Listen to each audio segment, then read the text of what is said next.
So yun, yung nakalagay sa plan B namin is number 1 to add more ice, and then of course yung usual na allocation mo per runner, yung hydration. So magdadagdag tayo ng ilang percent para at least, kasi minsan kapag ganito yung panahon, normally, di ba, yung hydration natin, yung water pang inom lang.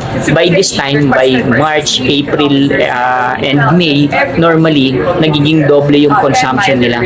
So, 2 beses lang iniinom, at the same time, kailangan namin mag-prepare for the runners na gagamitin nilang pangbuwas ng, ng katawan para mag-cool down sila.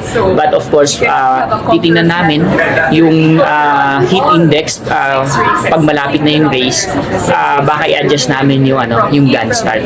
Kasi syempre, pag masyado tayong late mag-start, masyado nang tirik yung araw sa mga medyo late na mag-finish. So we want na medyo shaded pa rin yung route natin for them. And of course, yung medical team natin.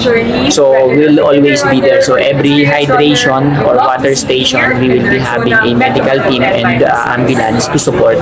And meron din tayong mga roofing na gagawin.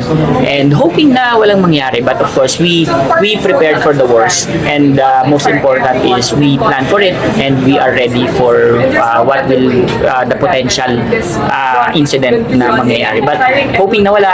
And we've been doing naman this since 2007 and we have races naman na within this month. So we are prepared naman.